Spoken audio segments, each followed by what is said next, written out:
Et donc cette étude, je vais pouvoir vous donner les, euh, les résultats. Cette étude montre que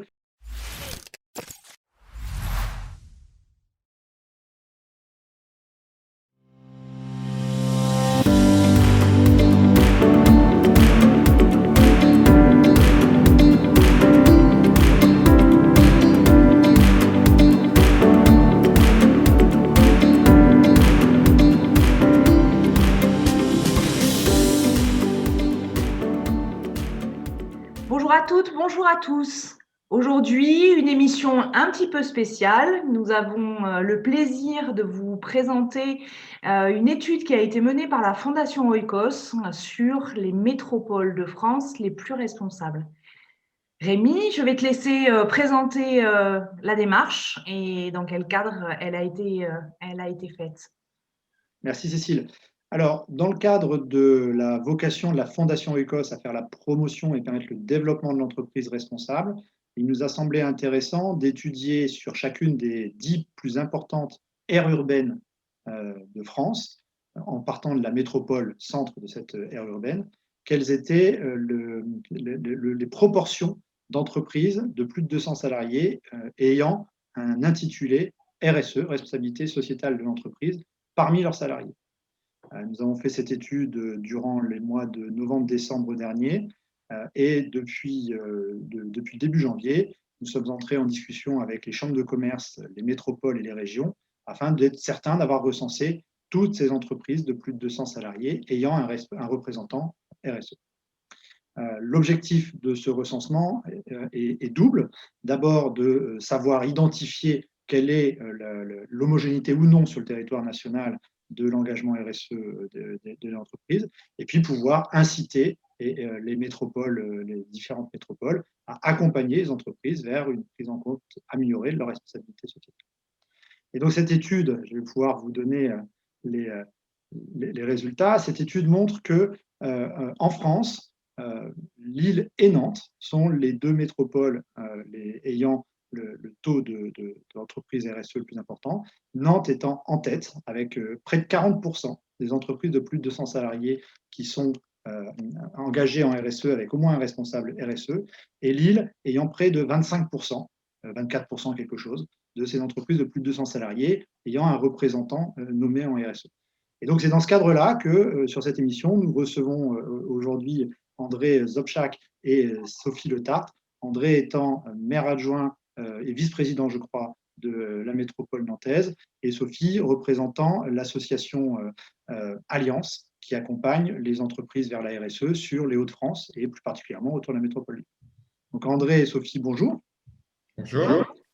Peut-être, effectivement, vous pouvez vous présenter chacun l'un et puis l'autre sur vos différentes activités et le lien avec la RSE déjà dans un premier temps. Oui, donc je vais commencer. Donc André Zaplak, moi je suis vice-président de notre métropole en charge notamment de la RSE, mais aussi de l'emploi, parce qu'on fait un lien très important entre la RSE et l'emploi.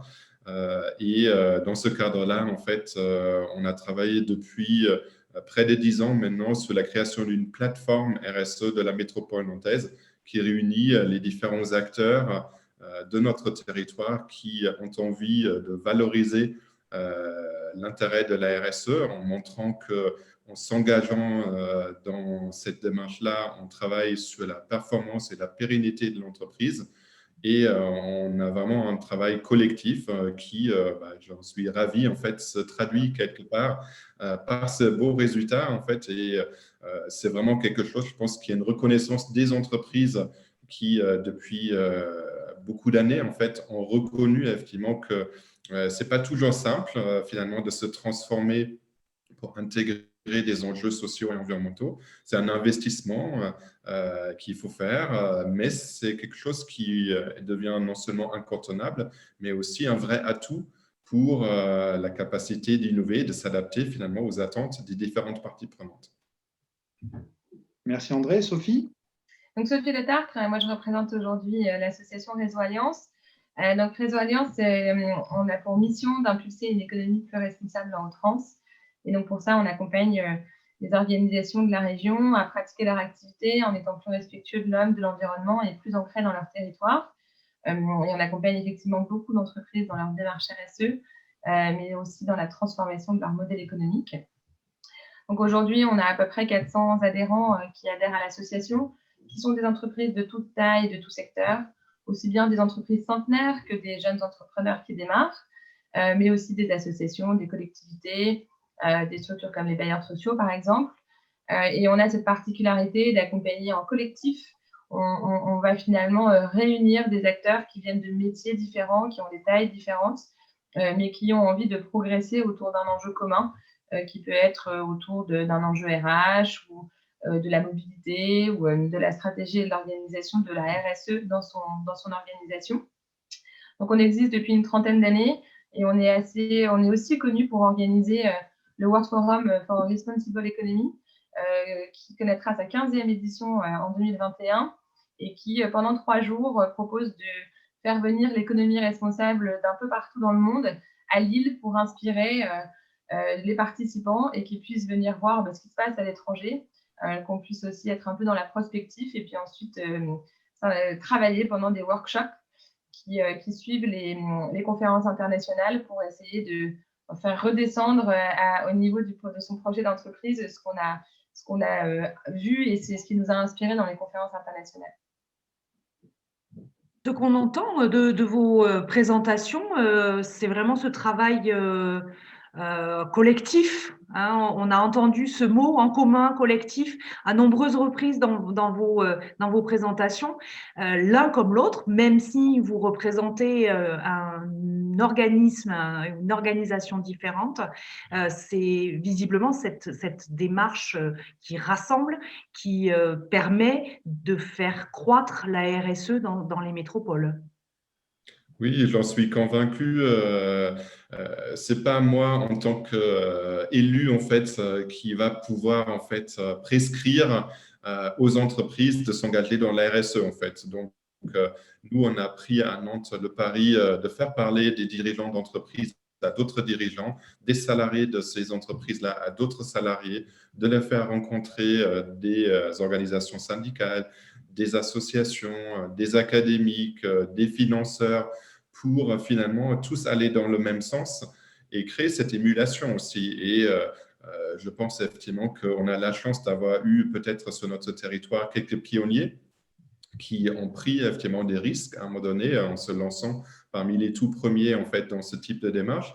Et on a essayé en fait de valoriser en fait ces exemples, que ce soit effectivement avec le site internet qu'on a créé effectivement avec la plateforme, des minutes RSE en fait qui sont des petites vidéos où des dirigeants et des salariés s'expriment, et donc c'est des vidéos qu'on diffuse en fait sur internet et sur Télé Nantes, à travers un événement aussi Social Change qu'on organise une fois par an en fait, où on a réuni même en 2020 en fait plus de 1200 personnes en fait à distance pour parler en fait de ces thématiques-là, et donc ça donne envie en fait à d'autres dirigeants de faire finalement la même chose. Donc ça permet aussi de démystifier et de dire finalement, même si je ne suis pas une multinationale, je peux en fait faire ce pas-là, et c'est quelque chose qui a des effets positifs à la fois pour la planète, à la fois pour mes parties prenantes et pour la performance et la pérennité de mon entreprise. Donc ce caractère collectif me semble vraiment indispensable pour en fait encourager d'autres entreprises de faire ce chemin qui est forcément long, mais qui est positif. Sophie, André parlait de démystifier la RSE. Nous avons pris le parti de comparer les entreprises de plus de 200 salariés parce que c'est plus facile pour elles d'avoir un interlocuteur nommé RSE, et donc pour les dénombrer, c'était plus simple. Mais la volonté de la Fondation, et je crois aussi du réseau Alliance, c'est de faire en sorte que tous les acteurs puissent s'engager en RSE, qu'on soit créateur d'entreprise indépendant ou la plus grande entreprise. Vous constatez ça chez Réseau Alliance aussi, ce mélange des tailles et des secteurs? Oui, tout à fait. Alors nous, statistiquement, on accompagne plus de 70% de TPE-PME. Donc c'est important aussi de parler de ce chiffre, puisqu'en effet, certains acteurs économiques ou certaines organisations pensent que la RSE, c'est l'affaire des gros et de ceux qui auraient des moyens à la fois financiers et RH. Donc ça va être très important, je vous rejoins André sur beaucoup de points, de sensibiliser, d'acculturer, de révéler aussi ce qui existe dans les entreprises. On nous dit souvent, moi, la RSE, j'en fais pas, je sais pas trop ce que c'est. alors qu'en fait, toute entreprise, toute organisation qui, à un moment donné, a une activité, fait de la RSE souvent sans le savoir. Et donc, il y a un enjeu aussi de pouvoir révéler et valoriser ce qui existe déjà pour ensuite, évidemment, aller vers un volet beaucoup plus stratégique. Et on nous pose d'ailleurs souvent la question, est-ce qu'il faut que je nomme un référent RSE? Est-ce que ça doit être les RH? Est-ce que ça doit être rattaché à la com? Et donc, nous, on explique tout simplement qu'il n'y a pas d'organisation idéale, que effectivement les plus grosses entreprises vont vraiment avoir une personne dédiée, souvent impliquée dans les comités de direction, qui pour certains ont des équipes, mais que ce n'est pas du tout le seul moyen, en tout cas, de s'engager dans une démarche d'économie responsable, et que ça doit avant tout se traduire dans chacun des métiers de l'entreprise, aussi bien le cœur de métier que les fonctions support, et auprès de chacun des collaborateurs, et que l'entreprise, selon sa taille, selon sa culture, son histoire, trouvera l'organisation qui finalement lui va le mieux. Est-ce que vous avez le sentiment que cette crise sanitaire que nous traversons favorise la prise de conscience? Et est-ce que vous avez reçu de nouvelles sollicitations? Est-ce que vous avez vu croître le nombre d'entreprises qui ont envie de se saisir de cette question? Alors à ce stade, nous, on n'a pas vu on n'a pas encore mesuré, en tout cas, l'accroissement, par exemple, du nombre d'adhérents. Par contre, on n'a pas eu de baisse, donc ça, c'est important de le souligner. Même pendant le premier confinement, où on a cru que tout allait un peu être mis en pause, les personnes en charge de la RSE dans les entreprises ont continué leur mission, et la RSE était au moins autant, voire parfois plus, mis au premier plan, ou en tout cas dans un plan très important dans le développement de l'entreprise. Donc ça, c'est un constat qui est intéressant parce que ça montre que c'est vraiment ancré dans l'ADN et que ce n'est pas quelque chose qu'on fait quand ça va bien ou au contraire quand ça va très mal. Donc c'est plutôt un bon signal. Moi, je pense que ça aura eu l'avantage de mettre pas mal de sujets sur la table, c'est-à-dire cette prise de conscience réelle des problématiques liées à l'environnement, par exemple. On parle beaucoup du réchauffement climatique. Ceci étant, ce n'est pas toujours facile à palper pour les entreprises. Elles ont parfois du mal, surtout quand elles ne sont pas dans des lourdes industries, etc., où là, on peut plus facilement prendre conscience de l'impact qu'on a sur l'environnement. La crise climatique reste parfois un peu compliquée à comprendre, et elles ont du mal à voir comment est-ce qu'elles peuvent s'impliquer. Là, je pense que du coup, ça a été un exemple assez concret, et ça a aussi, je pense, révélé une certaine forme de solidarité, peut-être entre les acteurs, les entreprises qui se sont retrouvées à devoir fermer pendant le premier confinement, se sont souvent mobilisés pour leur territoire, pour les associations, pour les personnes en difficulté, enfin voilà, pour différentes causes. Et donc, ça leur a aussi fait prendre conscience qu'elles avaient un rôle à jouer dans la société qui dépassait finalement leur seul rôle économique, lucratif. Et donc ça, je pense que ça a été un bon révélateur. Et nous, on sent quand même que beaucoup ont envie de continuer et de capitaliser là-dessus. Et puis, ce que ça aura aussi, à mon sens, révélé, c'est le sens au travail, puisque finalement, on voit aussi que ça a interrogé beaucoup de personnes sur leur quotidien, sur finalement la mission que poursuit leur entreprise, etc. Et donc, à mon avis, les entreprises vont se pencher beaucoup sur cette question dans les mois et dans les années à venir, puisque le sens, finalement, est revenu très fortement au cœur des réflexions, et pour peut-être une cible beaucoup plus large, puisque finalement, quand on peut s'autoriser de se poser ces questions-là, c'est qu'on est déjà dans un certain confort de travail en général. En tout cas, certaines études le montrent. Alors que là, tout le monde, vraiment tout le monde s'est senti concerné par ça, et donc ça aura peut-être permis à chacun des collaborateurs, quel que soit son niveau hiérarchique et son métier, de pouvoir s'interroger, et aux entreprises d'embarquer plus massivement l'ensemble des collaborateurs sur ces sujets. André, là c'est à l'élu que je m'adresse. Comment les élus des métropoles peuvent-ils agir pour améliorer le nombre d'entreprises engagées en RSE sur leur territoire, ou la proportion d'entreprises engagées en RSE? Il y a, à mon avis, une possibilité très directe qui est d'agir sur la commande publique. Nantes a été assez précurseur depuis très, très longtemps.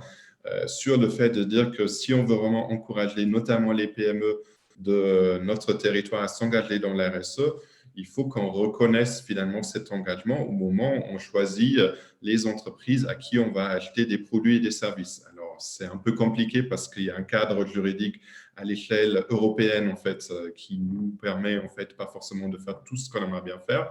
Mais en tout cas, à Nantes, on a été très précurseur, en fait, dans l'idée d'attribuer finalement une partie de la décision de choisir, en fait, un fournisseur en y attribuant une note RSE, en fait. Et donc, ça, évidemment, quelque chose qui a encouragé encore plus d'entreprises de dire, finalement, je fais cet investissement-là parce que du coup, je peux aussi avoir un prix qui est plus élevé et malgré tout, je peux être retenu par les collectivités. Donc ça, je pense que c'est un axe qu'il faut absolument défendre parce que quelque part, c'est logique aussi qu'on accepte parfois de payer un peu plus cher parce que cette entreprise va avoir un meilleur impact social et environnemental et ça nous permet, dans une logique un peu de coût global que évoquent certaines entreprises, effectivement, d'être dans une bonne gestion aussi des données publiques.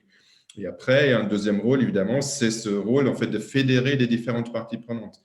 Je suis convaincu que il n'y a pas une recette miracle pour mettre en place la RSE, parce que chaque entreprise doit trouver par rapport à son secteur d'activité, sa taille, son territoire, sa culture aussi interne, en fait, sa propre démarche.